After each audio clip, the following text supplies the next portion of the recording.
Kembali lagi di Pengen Podcast. Pengen gantiin Atta Halilintar menjadi brand ambassador. Kan mumpung ini ditonton oleh manajemen Smart Friend, saya bisa kalau hanya berkata siap. Saya siap menjual jiwa dan idealisme saya untuk menggantikan Mr. Atta Halilintar yang sibuk pacaran terus. Tapi kali ini Smart Friend Wow Podcast berbeda ya. Karena episode kali ini saya kesusahan cari bintang tamu. Saya nggak ngerti apa pada sibuk. Mungkin kemungkinan terbesarnya adalah pada sibuk besok persiapan Smart Friend Wow Virtual Konser. Kan itu besok, ya kan? Mungkin pada sibuk, pada mau nonton itu. Atau juga kemungkinannya tidak mau saya wawancara karena berisiko tinggi. Ya kan? Bahkan episode kali ini sangat berbeda dari acara-acara yang pernah ada di Indonesia mungkin ya. Ini untuk pertama kalinya bintang tamunya adalah diri saya sendiri. Ada satu wajah saya itu resikonya gede, apalagi ada dua. Tapi karena ini adalah permintaan yang mulia Almighty Smart Friend, gak apa-apa. Inilah konsep acara paling absurd, paling aneh, yaitu podcast bintang tamunya adalah diri saya sendiri. Anda ngapain? Kenapa Anda bintang tamunya? Kok Anda yang nanya kenapa saya bintang tamunya? Seharusnya saya yang nanya kenapa acara ini mengundang saya sendiri. Kan masih banyak bintang tamu di luar sana, ya kan? Masih banyak orang-orang kreatif, orang-orang yang menginspirasi seperti junjungan kita yang mulia, the most creative person of the year, Atta Halilintar. Saya pengen dia yang datang. Kenapa malah diri saya sendiri? Ya nggak apa-apa deh. Ya udah, Anda bintang tamunya nggak apa-apa. Tapi sebelumnya kenapa penampilan Anda ini begini? Anda pakai topi chef, ya kan? Pakai baju AHA, pakai sandal jepit. Kenapa nih? Apa hubungannya? Ini style macam apa ini? Lu. Kan ini temanya adalah menjadi diri sendiri, ya kan? Soalnya kan diri saya sendiri ini adalah chef, ngaku-ngakunya chef, ya kan? Kenapa saya pakai baju AHA? Karena di dalam diri saya ini ada jiwa etim, bro. Siap. Saya kalau bangun tidur tuh siap. Jiwa saya ini etim bergelora. Makanya kenapa nggak Atta Halilintar yang jadi bintang tamu, malah diri saya sendiri. Kalau saya pakai sandal ya karena memang mungkin badan saya di kota, tapi pikiran saya masih di Madura. Sebelum kita mulai tanya-tanya, alangkah baiknya kalian subscribe channel ini. Jangan lupa komen apapun tentang video ini. Dan jangan lupa di like, di share sebanyak-banyaknya, oke? Subscribe yuk, sekarang juga sebelum ditonton. Yuk. Yaudah, kalau gitu sekarang kita langsung kepada pertanyaan pertama. Jujur aja, gimana rasanya menjadi host Smart Friend Wow Podcast? Kalau nggak salah ini pengalaman pertama Anda menjadi host di sebuah podcast yang harus dituntut untuk menjadi tretan muslim yang clean. Yang tidak boleh berkata kasar, tidak boleh unsur sara. Ini untuk pertama kalinya. Gimana tuh rasanya menjadi hostnya? Rasanya sih biasa aja sih sebenarnya. Kok bisa biasa aja? Ini kita harus memuji-muji Smart Friend, bilang aja seneng, kita bahagia di sini bro, jangan biasa aja. Ulang, gimana rasanya bro? Aslinya sih seneng karena bisa buka peluang. Saya senang sekali menjadi host ini karena bisa buka peluang dan untuk explore kesempatan baru. Itu yang paling saya senang itu. Terus setelah kemarin nginterview Anya dan Tiara, gimana tuh tanggapannya? Kalau dari guest star kemarin, kalau Anya Geraldine sih saya udah pernah ketemu sebelumnya. Cuma memang saya tuh sama Coki ya terutama itu susah kalau bintang tamu itu tuh cewek. Karena kita tuh paling anti sama joke seksis. Cuma untungnya Anya beberapa kali pernah ketemu gitu. Jadi masih nyambung lah, masih bisa ngejokes gitu. Jujur gugup saya adalah sama Tiara Andini. Tapi kan kita berdua ini sama Tiara kan sama-sama Madura tuh. Harusnya sama-sama Madura bisa ini dong, connected dong. Sama besi aja nyambung, masa sesama Madura tidak nyambung? Gimana tuh? Saya sama Kadir juga sama-sama Madura. Tapi kan beda gitu. Bapak Kadir mungkin obrolannya yang udah tua-tua gitu. Bapak Kadir mana ngerti Bitcoin, hacker, Game of Thrones, mana ngerti Bapak Kadir ya kan. Jadi mungkin agak nggak nyambung. Sama seperti Tiara, mungkin perbedaan usia yang jauh. Jadi mungkin referensinya atau pergaulannya beda gitu. Kalau saya kan pergaulannya bersama orang-orang sesat. Terus pas sama Anya Geraldine, selebgram, dia terkenal cantik gitu, pas deket-deketan gitu, istri kita marah nggak? Saya tuh bertanggung jawab. Anda jangan bikin isu sendiri, ini keluarga Anda juga, ini keluarga Anda juga. Tapi memang kalau saya mau bintang tamu cewek ataupun ketemu klien-klien cewek, itu nggak pernah saya genit-genit. Tahu kenapa? Karena istri saya ikut. Istri Anda juga, woi! Kenapa istri saya? Istri kita berdua. Ya Allah, istri kita ikut gitu. Kemarin pas syuting Anya dia ikut, ya kan? Tapi ya meskipun dia nggak marah, maksudnya saya ngobrol deket-deketan ya, dia tahu lah itu kerja gitu. Lagian ya buat teman-teman, istri saya bukan tipe yang cemburuan, bukan yang posesif yang siapa wanita itu, bukan gitu. Bukan, istri kita berdua ini bukan yang tipe seperti itu, ya kan? Cuma pas di rumah nasi doang nggak ada lauk. Tapi dari obrolan dengan Tiara dan Anya Geraldine itu kira-kira ada nggak sisi positif yang bisa diambil nih? Sisi positif dari kemarin kan Anya dan Tiara ya. Sisi positifnya adalah kalau Anya, kita jadi tahu gitu ya bahwa dunia selebgram tuh begitu gitu. Gimana orang bisa menghadapi orang-orang norak yang komen, ada yang bulat tapi bukan tekad, ada yang tegak tapi bukan keadilan, ada yang kosong yaitu otak Anda, nurani Anda, ya kan? Kita jadi tahu bahwa selebgram tuh nggak cuma posting-posting foto, tapi dia juga harus menghandle orang-orang seperti itu ya.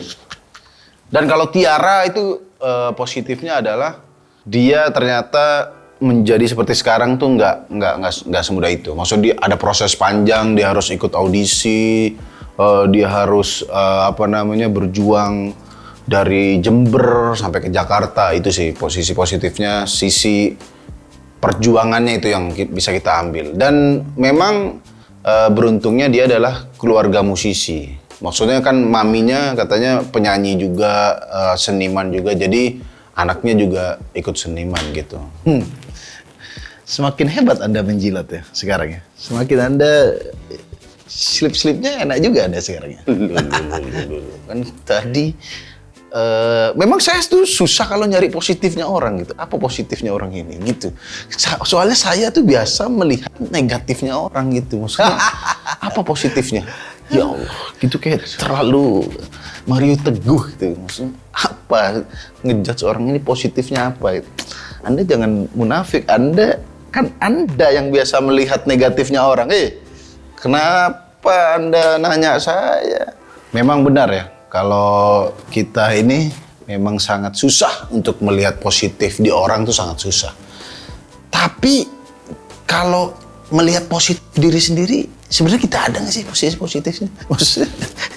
Maksudnya orang kan menganggap kita ya paling lucu atau ya menghibur lah. Tapi ada nggak sih sifat positif atau sisi positif kita atau nggak terdeteksi bahkan oleh diri kita sendiri nih? Ada nggak sih sisi positif kita? Ini lebih susah.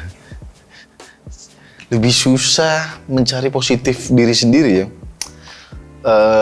Positifnya saya ini yang mungkin saya rasakan adalah saya itu jarang berpikiran ini negative thinking. Kalau sama orang negatif, tapi kalau sama diri sendiri saya harus positif. Karena apalagi yang bisa saya andalkan selain positif.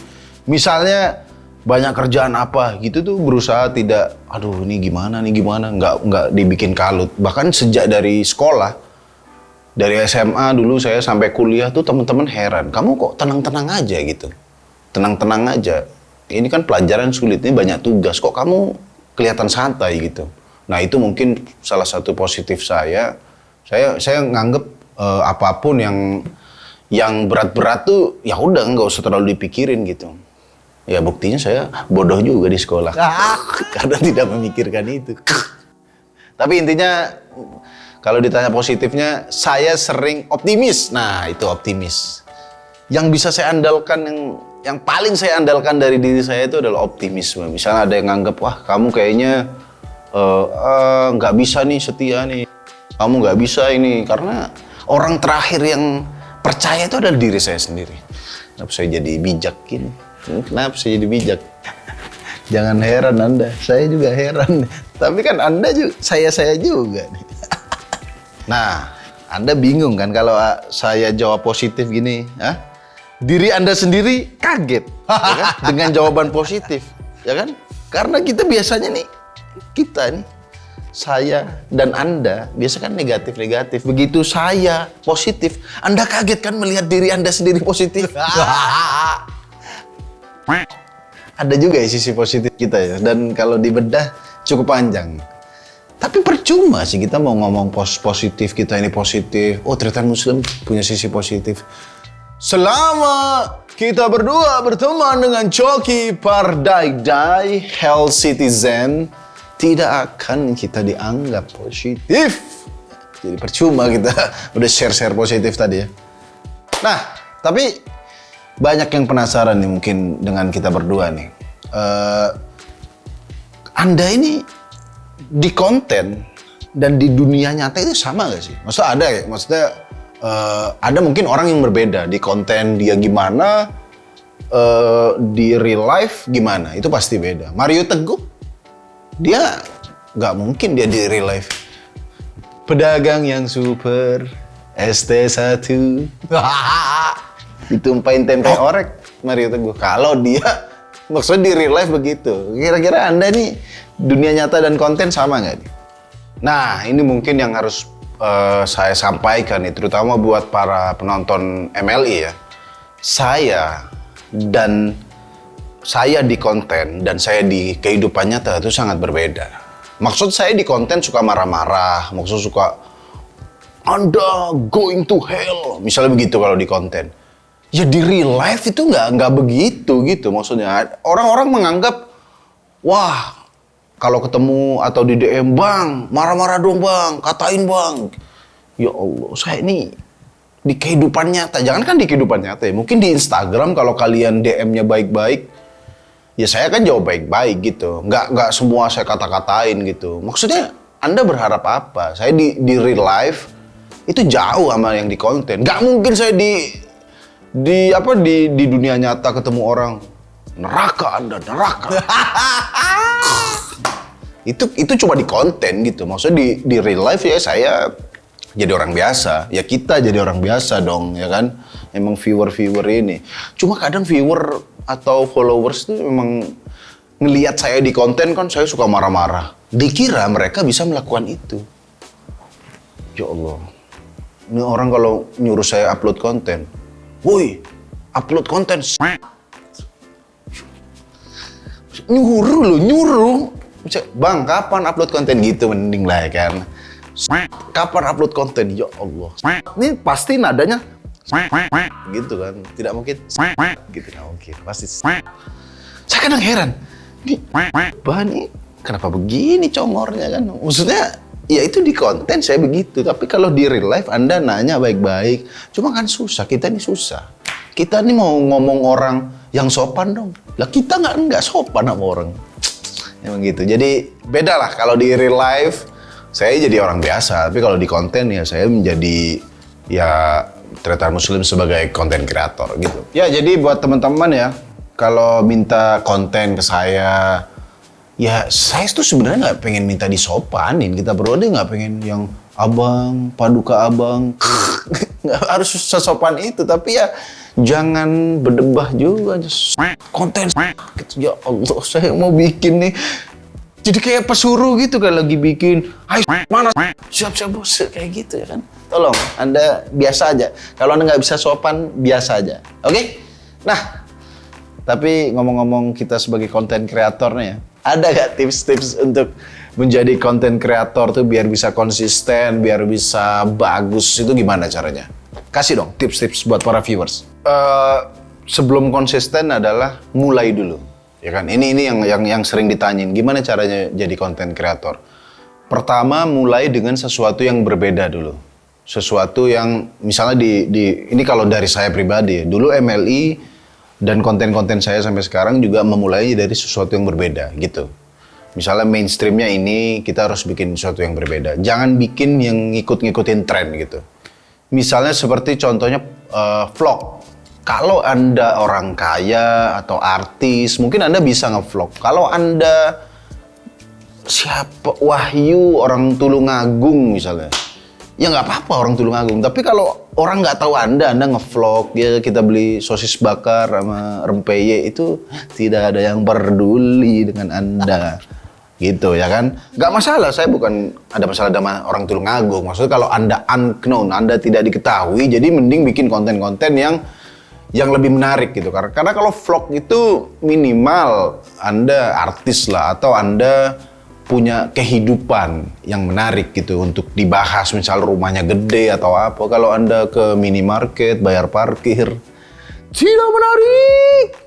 Itu sih kalau baru memulainya. Dan saat memulainya, jangan kebanyakan pikir. Ada kan orang mau bikin konten, aduh nggak ada kamera, nggak ada editor atau apa. Usahakan seadanya aja dulu. Dan yakin kalau bikin pertama pasti jelek. Ini saran dari Panji Pragiwaksono. Kalau bikin pertama pasti jelek. Itulah gunanya bikin evaluasi gitu. Dan juga kalau Anda bikin konten, jangan terpengaruh sama komen-komen orang di YouTube. Misalnya Anda upload konten, terus ada yang bilang jelek, sampah. Tapi kalau secara jumlah banyakan yang bagus, itu Anda tetap lanjut aja. Anda harus tetap idealis dan fokus dan serius sama konten Anda. Tapi kalau di konten YouTube Anda lebih banyak yang ngomong sampah, Anda jangan idealis. Anda buka pikiran Anda, ya. Misalnya 1 yang komen sampah, 90 yang komen bagus. Nah, itu Anda boleh idealis. Tapi kalau 90 orang yang komen sampah, saatnya kembali kerja di sawah. YouTuber bukan ranah Anda. Itu sih kalau saran dari saya. Pertama, bikin sesuatu yang beda dan mulai aja. Dan kunci yang paling penting, lebih penting dari kreativitas, lebih penting dari komitmen, ini adalah kunci menjadi konten kreator sukses ya. Mungkin saya nggak pernah share sebelumnya dimanapun, ini adalah eksklusif pertama saya nge-share. Rahasianya menjadi konten kreator sukses adalah memakai Yang Mulia, Almighty, All Hell is better than my parents. Ini dia, Smartfren kuota nonstop 18 GB full 4G. Ini setara benda pusaka. Karena memang ini rahasia menjadi konten kreator, ya kan? Kenapa ini rahasia menjadi konten kreator? Karena kuota nonstop, kuota besar 24 jam, akses nonstop di semua aplikasi dan anti sedot pulsa. Makanya ini sangat menunjang sekali buat para konten kreator, terutama anak-anak muda, sangat menunjang sekali, setara Menteri Kepemudaan dan Menteri Bidang Kreatif. Smartfren setara Menteri Kepemudaan, mendukung kegiatan anak muda, terutama konten kreator. Itu dia kehebatan dari Smartfren ya. Bahkan di daerah saya, di Madura, di daerah kita ini punya semboyan tersendiri. Indonesia negaraku, Smartfren providerku. Ngomong-ngomong nih, dari tadi Anda kan sudah bebas ngomong, bebas jadi apa aja. Gimana? Udah nyaman belum jadi diri sendiri nih, nyaman nggak? Ya pasti nyaman banget dong. Maksudnya jadi diri sendiri, apalagi dibayar. Maksudnya ya sangat senang lah. Maksudnya ini disuruh ya udah bebas berekspresi aja. Mau ngapain juga nggak apa-apa gitu. Jadi pasti senang sekali, sangat nyaman sekali. Nyamannya itu seperti duduk di kursi ini. Kenapa saya nyaman duduk di kursi ini? Kamu tahu nggak? Aku tidak tahu. Kenapa tuh? Kenapa tidak tahu? Saya nyaman duduk di kursi ini karena saya belanja kursi ini memakai Smart Point. Wah, ini luar biasa sekali Smart Point. Bisa buat belanja-belanja online, kita bisa dapat potongan dong. Wah. Belanjanya di mana tuh? Wah, belanjanya ya di e-commerce yang ada. Tapi biar dapat potongan, kita tukarkan dulu Smart Point-nya di aplikasi My Smart Friend. Oke, nih biar belanja makin mantap, bro. Ini kursinya kan dibeli pakai Smart Point. Kalau duduk di sini 1 jam saja, langsung merasa jadi smart people. Jadi viewernya Om Deddy Corbuzier yang ngaku-ngaku smart people, tapi tidak semuanya smart. Karena yang smart hanyalah Smart Friend Almighty kuota nonstop 18 GB full 4G. Nah, sekarang kita masuk kepada segmen pertanyaan-pertanyaan Instagram. Kemarin saya buka Q&A gitu, apa nih yang mau ditanyakan? Nah, ini udah ada beberapa pertanyaan. Yang pertama dari @lana_magie. Bang, artinya deadwood apa bang? Nah, ini juga mungkin kalian penasaran nih. Apa artinya deadwood? Silakan Anda jelaskan. Iya, soalnya saya sering di mana-mana ngomong deadwood ya. Kita sering ngomong deadwood ya kan. Di konten MLI kita sering ngomong deadwood. Deadwood tuh sebenarnya artinya memang kayu mati. Kan dead adalah mati, wood kayu. Jadi deadwood tuh kayu mati. Kita menganggap pengangguran itu setara kayu mati. Kan kita sering, woi para deadwood. Nah itu karena pengangguran, itu ditujukan kepada pengangguran.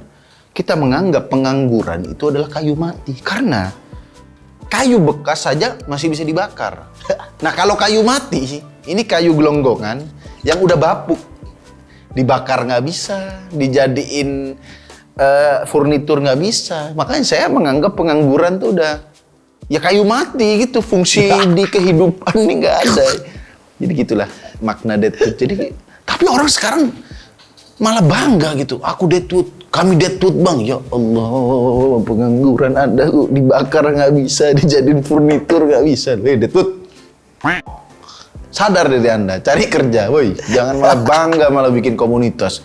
Deadwood Samarinda, Deadwood Malang. Ya Allah, orang nganggur ngumpul. Malah tambah nyaman Anda, tolong. Deadwood, bubar. Kita ngomong Anda deadwood tuh sebagai sindiran, malah bangga. Tolong ya, cari kerja, bubar. Jangan nongkrong-nongkrong, jangan bikin organisasi-organisasi. Oke? Itu dah makna deadwood.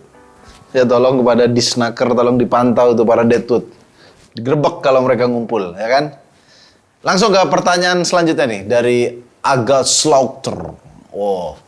Bang, apa hal yang paling Anda benci? Oh iya, biasanya kan orang yang benci sama saya. Tapi kira-kira ada nggak hal yang Anda benci nih? Hal yang paling tidak disukai gitu loh. Orang yang paling dibenci, mungkin orang yang paling dibenci adalah orang yang sotoy. Gini, orang bodoh itu tidak salah. Bodoh, gak apa-apa bodoh. Tapi jangan sotoy, itu sudah tidak bisa diselamatkan. Maksudnya gini, udah sotoy, ngotot lagi. Ya Allah, itu saya nggak sanggup loh di Instagram melawan. Kalau orang debat masih bisa.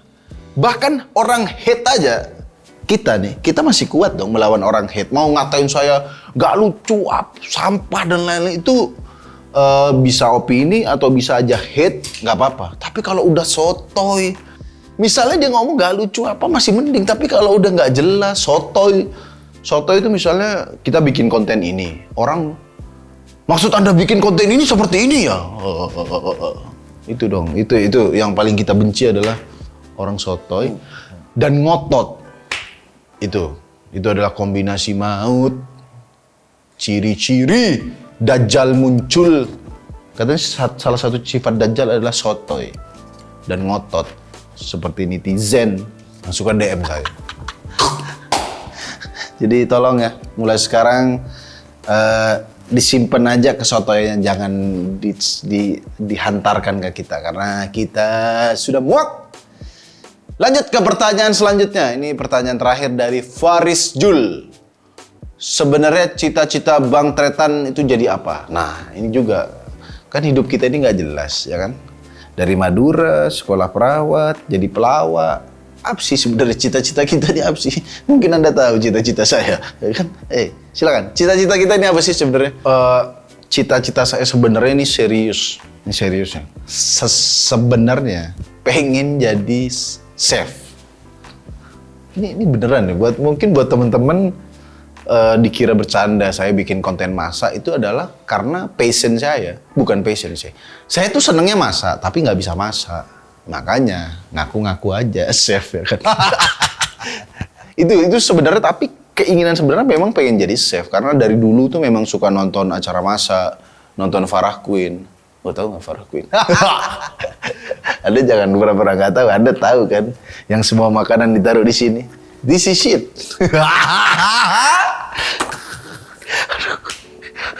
Nggak, saya nonton Farah Queen bukan nonton hasil yang ditaruh di sini, bukan. Saya nonton Farah Queen memang senang masak, Siska Suitomo, Pak Bondan. Dari dulu kita berdua kan suka nontonin masak. Makanya cita-cita sebenarnya pengen jadi koki, pengen jadi chef. Cuma ya mungkin jalan hidup berkata lain, saya malah lulusan perawat. Ya kita berdua malah lulusan perawat ya kan. Mau masak di klinik gizi apa gimana. Ya itulah cita-cita sebenarnya. Yang terdalamnya pengen jadi chef atau minimal punya restoran. Kita nih dari tadi ngomong-ngomong pengen jadi chef, Anda sampai pakai topi chef ya kan? Kenapa? Atau kenapa masakan kita selalu sampah? Dan sebenarnya ada nggak cita-cita kita nih pengen masak bener tuh, ada nggak sih keinginan buat masak yang wajar, yang manusiawi gitu? Ada nggak? Pengen sih sebenarnya buat yang nanya, teman-teman bisa nggak sih masak bener? Pengen. Tapi saya nggak bisa masak beneran gitu. Saya masak nasi aja kadang kekeringan. Kita kan, Anda juga kan. Kadang masak nasi nggak bisa, bikin telur rebus aja loh. Dientas masih basah ternyata di dalamnya kan, masih belum mateng. Pengen sebenarnya bikin masak beneran. Saat sebenarnya ada kesempatan masak bener tuh saat collab sama Chef Arnold waktu itu. Wih gila, itu adalah kebanggaan diri saya bro. Chef bukan, sekolah masak bukan, tapi bisa masak sama Chef Arnold waktu itu, Chef Juna, ya kan? Bagi saya kebanggaan, bagi mereka aib mungkin ya kan masak dengan saya. Jadi kalau ada yang nanya pengen kenapa nggak masak bener, pengen sih. Suatu hari di konten mungkin di syuting secara bener, masak yang mewah. Nanti tunggu saatnya. Tapi kalau orang masak bener tuh penonton marah-marah. Mana muntahnya nih? Ya Allah, dikira acara tipes sama muntah-muntah terus, ya kan? Tapi nggak apa-apa. Nanti suatu hari akan masak beneran. Ya ada suatu hari, doakan aja semoga bisa masak bener dan manusiawi ya. Oke, untuk pertanyaan selanjutnya ini mungkin agak serius nih, biar obrolan kita ini ada manfaatnya lah dikit ya kan. Kira-kira rencana kedepannya itu apa sih? Ada nggak rencana kedepannya? Ya maksudnya rencana mau ngapain? Apakah mau masak sampah lagi atau mau ngapain gitu? Boleh di-share ke viewers. Apa rencana ke depan kita berdua nih? Kalau rencana ke depan YouTube tetap ya. YouTube tetap dan pengen bikin tour. Nah, kita kan pengen bikin tour kan. Dan bareng Coki juga pengen bikin tour keliling Indonesia. Kita pengen tahu gitu, maksudnya teman-teman di di pulau lain nih seneng nggak sama jokes kita gitu. Nanti tunggu aja, kalau nggak akhir tahun depan nama turnya adalah Heaven and Hell. Sudah jelas dong yang mana yang Heaven. Kan saya sama Coki, Heaven and Hell. Saya kan sudah jelas, straight to the heaven. Kalau Coki, straight to the bottom of the hell without check of angel. Itulah rencana ke depannya ya, mau bikin tour. Juga kalau pengen yang lebih gedenya lagi, pengen bikin turnya ke luar negeri gitu. Ini tantangan juga. Penasaran gitu orang-orang di luar negeri ini ada nggak yang nontonin MLI gitu, penasaran. Ya cuma turnya nanti kalau di luar negeri ya di kota-kota mungkin yang pernah didatengin Bang Panji ya, mungkin di Jerman atau di Australia gitu. Jangan berharap Anda Bang Muslim tur ke Gaza dong. Itu bukan tur. Itu misi. Tidak perlu dijelaskan. Itulah rencana ke depannya. Jadi tunggu aja tur Heaven and Hell. Kalau nggak akhir tahun, awal tahun depan. Oke? Ditunggu aja di kota-kota kalian. Nah, untuk pertanyaan terakhir nih ya kan, biar sedikit lah ada hikmahnya podcast kita berdua ini, ya kan? Ada nggak pesan-pesan buat para viewers?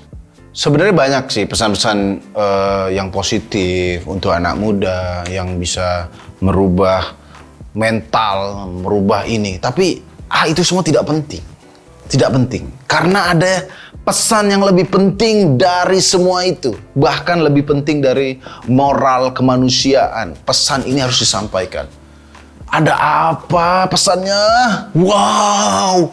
Apa itu kira-kira pesannya Tretan Muslim? Loh, pesan ini harus disampaikan karena ini adalah pesan yang paling penting setara titah presiden, yaitu besok Sabtu 8 Agustus 2020 ada Smart Friend Wow Virtual Concert live dari 3 negara bro. Jam 6 sampai jam 8 di video, jam 8 sampai jam 10 di SCTV.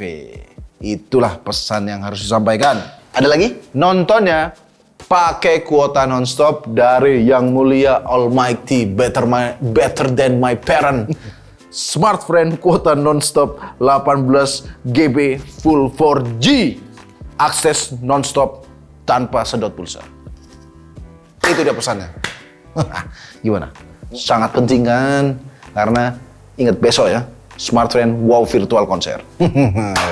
Baiklah kalau begitu, terima kasih saya ucapkan yang sebesar-besarnya kepada diri saya sendiri. Ingat jangan lupa di subscribe channel ini, di komen, di like, dan juga di share sebanyak-banyaknya teman-teman, oke? Dan buat kita semua tetap semangat, tetap sehat, tetap berkarya, buka peluang di masa new normal ini, oke? Jangan lupa kemana-mana pakai masker, cuci tangan, dan patuhi protokol kesehatan yang ada, oke? Kalau begitu sampai jumpa di Pengen Podcast. Pengen saya menjadi MC seterusnya dan jadi brand ambassador Almighty, better than my parents, Smart Friend.